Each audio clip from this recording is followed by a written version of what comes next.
bagian endonya, tapi di bagian tengahnya. Sini ya.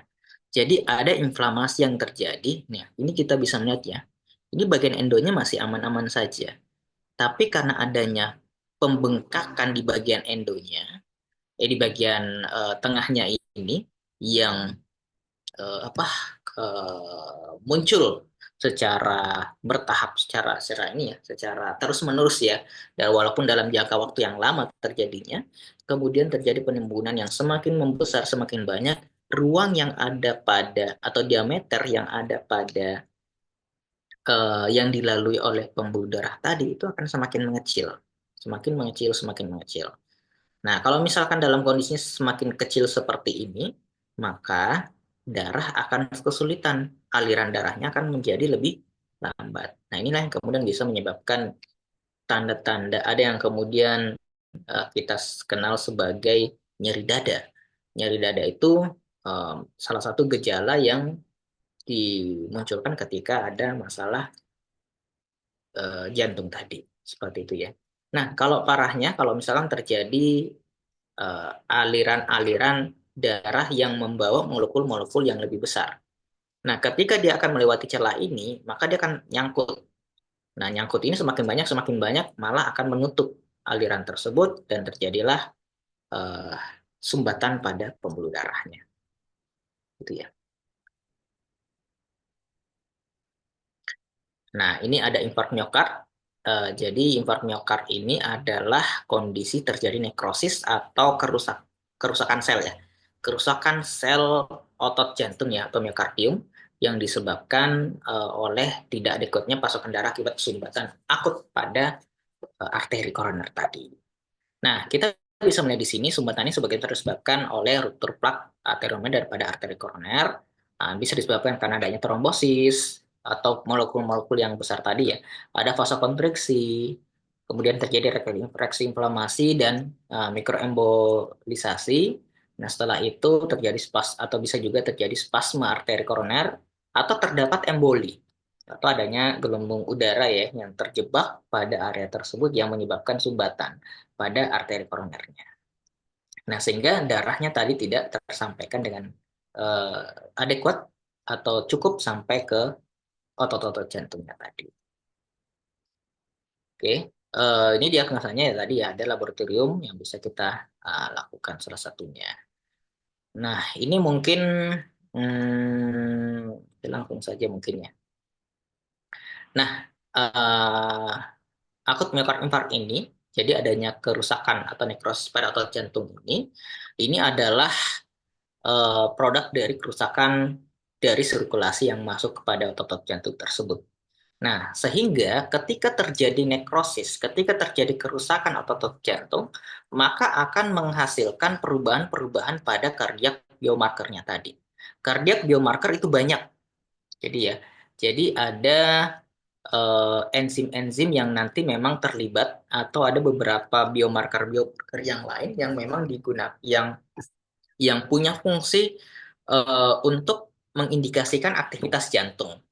Ya, ya, ini ada beberapa yang ditampilkan di sini ada kreatinin kinase, ada CKMB, kemudian ada LDH atau laktat dehidrogenase, ada aspartat transaminase, ada hidroksibutirat dehidrogenase atau HBDH, kemudian ada produk-produk kerusakan jantung yang lainnya ya. Ini kan enzim-enzimnya tadi ya, enzim-enzim jantung yang tentunya akan berpengaruh nantinya ketika terjadi kerusakan jantung.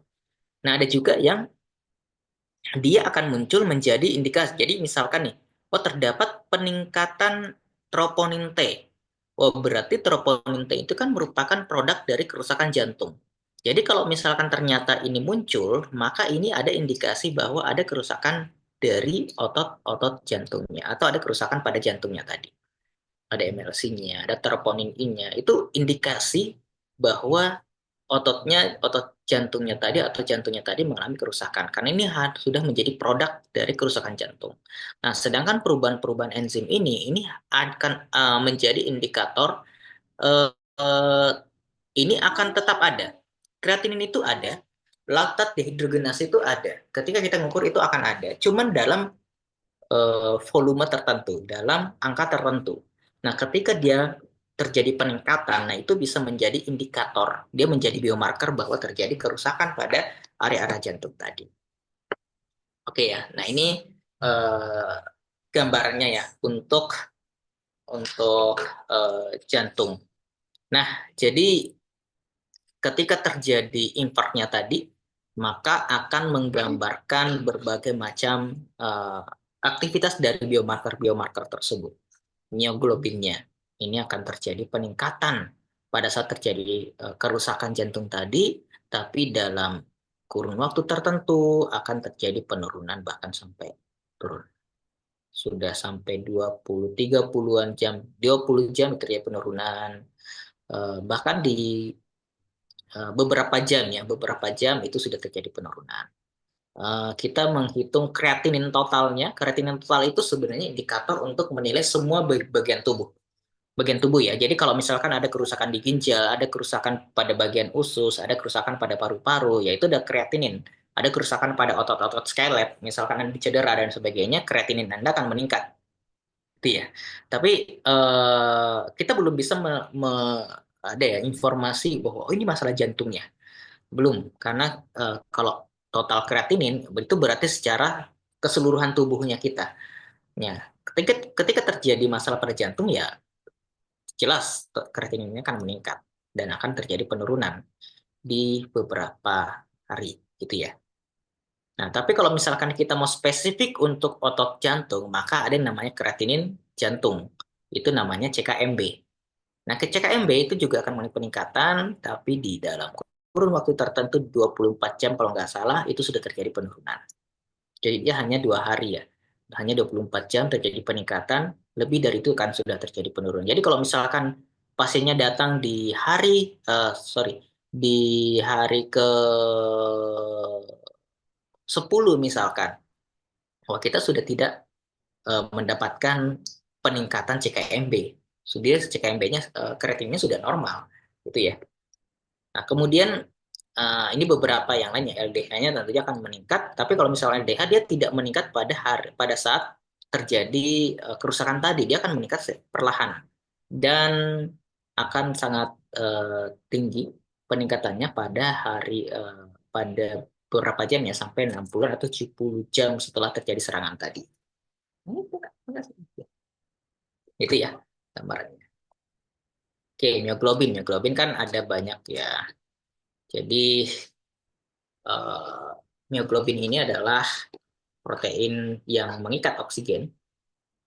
Kemudian dia merupakan 2% dari protein otot total yang terdapat dalam sitoplasma otot jantung dan otot skelet. Nah, batas normalnya adalah 31 sampai 80 ya. Seperti itu ya. Nah, tapi kalau misalkan dia sudah terjadi eh, angkanya tadi melewati batas normal tadi, maka itu akan menjadi indikasi yang kuat terjadi masalah pada jantung. Seperti itu ya. Nah, ini pada laki-laki akan lebih tinggi mioglobinnya dibandingkan dengan perempuan. Umur yang lebih tua itu juga akan lebih tinggi, akan lebih tinggi ya dibandingkan dengan pada usia muda seperti itu. Nah, jadi mioglobin merupakan penanda paling tinggi pada AMI tadi ya, karena dia akan menjadi penanda yang paling utama, paling akan muncul pertama. Dibandingkan dengan yang lain kan biasanya akan muncul dari beberapa jam setelah terjadi serangan ya. CKMB baru akan muncul kalau nggak salah 4 jam atau 8 jam ya. Setelah serangan baru akan muncul. Kalau mioglobin itu saat setelah terjadi serangan akan langsung meningkat. Nah, no, no, no. Akan langsung meningkat. Jadi mioglobin ini menjadi penanda dini yang paling utama yang biasa kita ukur ya untuk melihat tadi. Oke, uh,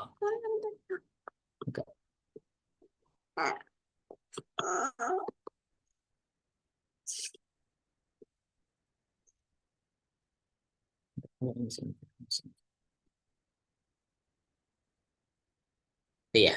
Nah, jadi eh, kita bisa melihat bahwa aktivitas mioglobin itu sangat penting untuk mengukur dari tanda-tanda kerusakan jantung tadi ya, seperti itu. Nah, dia akan mulai meningkat akan saat sampai 2 jam ya setelah serangan, dan puncaknya itu 6 sampai 9 jam setelah serangan, kemudian kembali normal setelah 24 sampai 36 jam. Iya. Oke, kemudian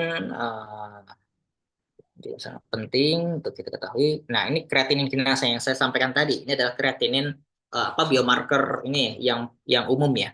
Kreatinin kinase. Jadi dia ada pada otot jantung, dia ada pada otot skelet, dia ada pada otak ya. Sehingga dia tidak bukan menjadi spesifik indikator untuk kerusakan otot jantung. Nah, tapi kalau untuk otot jantung itu namanya adalah kreatinin kinase MB. Saya nggak tahu kepanjangan MB itu apa ya, tapi orang biasa kenalnya sebagai CKMB ya. Makanya kalau misalkan kalian melihat hasil pemeriksaan jantung, orang biasanya akan lebih suka kalau misalkan ada hasil CKMB-nya dibanding hanya dengan kreatininnya saja. Itu ya. Karena kalau misalkan dengan CKMB itu akan lebih mudah kita melihat oh ini masalahnya ada kerusakan pada otot jantungnya. Enggak. Nah, kadar enzim dalam sel umumnya tinggi dibandingkan dalam plasma. Seperti banyak enzim plasma normal akan menggambarkan apa ya kerusakan pada jantungnya tersebut atau keseimbangannya yang tidak baik. Sebentar ya.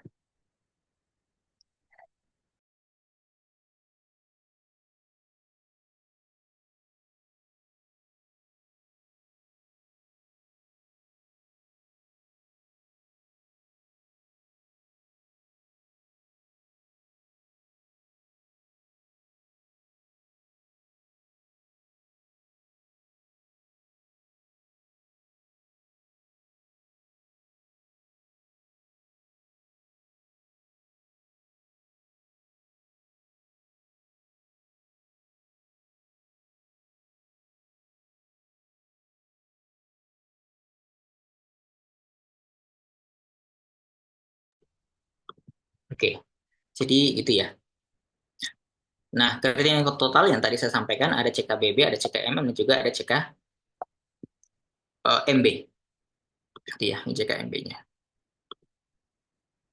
Oke, CKBB itu terdapat di otak dan juga paru, CKMM itu terdapat di otot, skelet. Jadi kalau misalkan nanti teman-teman juga mau ini ya, misalkan nanti mau meneliti, ingin mengukur enzim ya, enzim kerusakan pada otot skelet, misalkan pada orang yang mengalami apa ya, mengalami spasme otot, atau kalian ingin menilai orang yang mengalami DOMS dan sebagainya ya kalian bisa mengukur enzim ininya ya.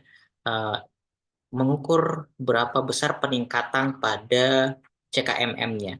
Ya, cuman ya kembali lagi bahwa ini kan pengukuran enzim tentunya ya cukup menguras biaya juga sebenarnya kalau ingin mau melakukan penelitian ini ya.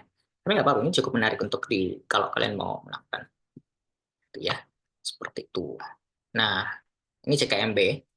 Eh, jadi ya ini CKMB tentunya dia akan meningkat setelah 4 jam serangan dan mencapai puncak setelah 18 jam. Jadi kalau misalkan kalian mengukurnya di 10 hari setelah dia serangan ya tentunya dia sudah dalam keadaan normal ya untuk CKMB-nya tadi.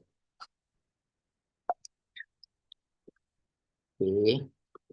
Atau misalkan gini, misalkan ada pasien, saya ada rujukan misalkan ya dari IGD, kemudian dia ada tanda-tanda dia mengalami infark miokard. Dia dibawa untuk melakukan pemeriksaan penunjang, tapi dia baru datang atau dia baru dilakukan pemeriksaan penunjang di hari ke-10 ya. Untuk tanda-tanda tadi kan sudah nggak ada ya, kecuali yang LDH-nya ini masih ada pada hari ke-10 gitu ya. Walaupun hari puncaknya setelah hari ketiga ya.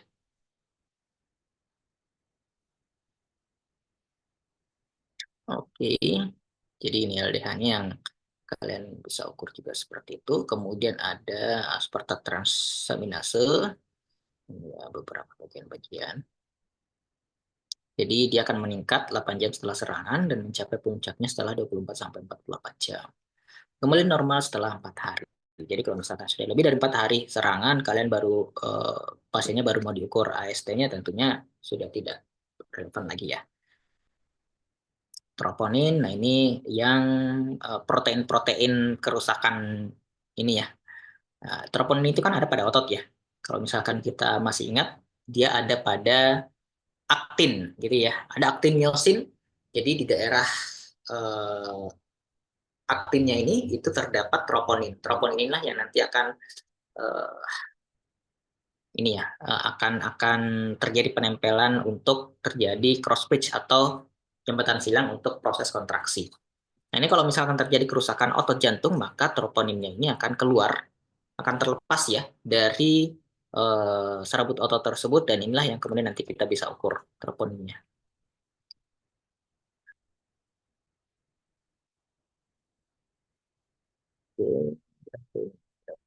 Dan troponin I juga demikian, dia akan meningkat 4 sampai 6 jam setelah serangan gitu, dan kembali normal setelah 4 hari. CRP kayak gitu ya. Oke, ini gambaran. Ini mioglobin tadi yang awal ya, dia akan meningkat di area. Oke, seperti itu. Ada yang mau ditanyakan?